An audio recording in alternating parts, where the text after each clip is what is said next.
The window that shouldn't be there. Liam had always been a night owl. Working late shifts at the bookstore left him walking home long after the streets emptied.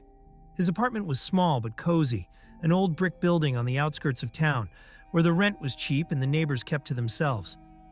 It was a quiet place, or at least it had been. One night, as Liam unlocked his door, something felt different.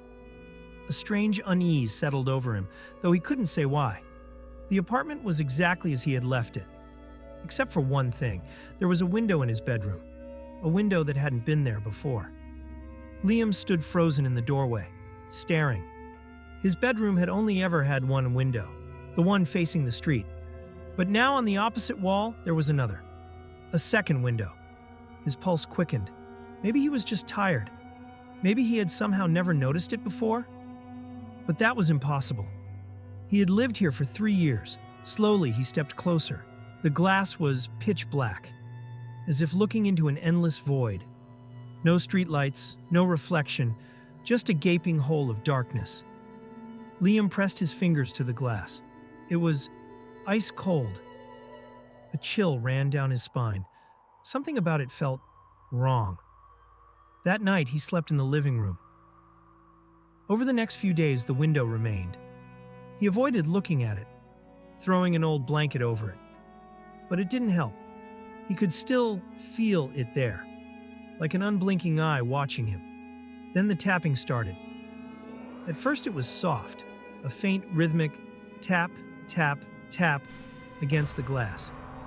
Liam tried to ignore it. Probably just the wind, but the tapping grew, louder. And one night, as he lay awake staring at the ceiling, he heard something new, a whisper. Liam. His stomach twisted. No one else was in the apartment. He gripped the blanket tighter, heart pounding. Then, the tapping stopped. The silence stretched on for so long that he almost convinced himself he imagined it. Then came a knock. A single, deliberate knock against the glass. Liam couldn't move. He couldn't breathe, and then the blanket slid off the window on its own. The next morning, Liam packed a bag. He didn't know where he would go, but he couldn't stay here. As he shoved clothes into his duffel, his eyes flickered to the window. For the first time since it appeared, he could see through it. It wasn't a view of the street. It was his apartment, his exact bedroom, but empty. The bed was there, the furniture, everything was the same except for one thing. A shadow stood in the reflection, not his. Something tall, something with no face.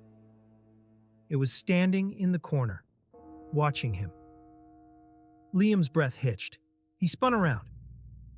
But the room behind him was empty. When he turned back to the window, the reflection had changed. The figure was closer. His shaking hand reached for the curtain. He yanked it across the glass, heart hammering. He wasn't staying another night. That night, Liam checked into a motel across town. The air was warm, the walls were thin, but he didn't care. He just needed sleep. At 3:12 a.m., he woke up, freezing. His breath fogged in the air. The room was silent. Then, a knock on the window. His stomach dropped. Slowly, he turned his head. There, on the motel wall, where no window should be, was a pane of glass. And in the reflection, something was standing behind him. The last thing Liam heard was his own scream. The motel staff found the room empty the next morning. The bed was untouched. His belongings were still there. The only strange thing? A window had appeared on the wall. No one could remember if it had been there before. Did this story creep you out? Don't forget to like, comment, and follow for more terrifying tales. What would you do if a new window appeared in your home? Tell me below. Boo!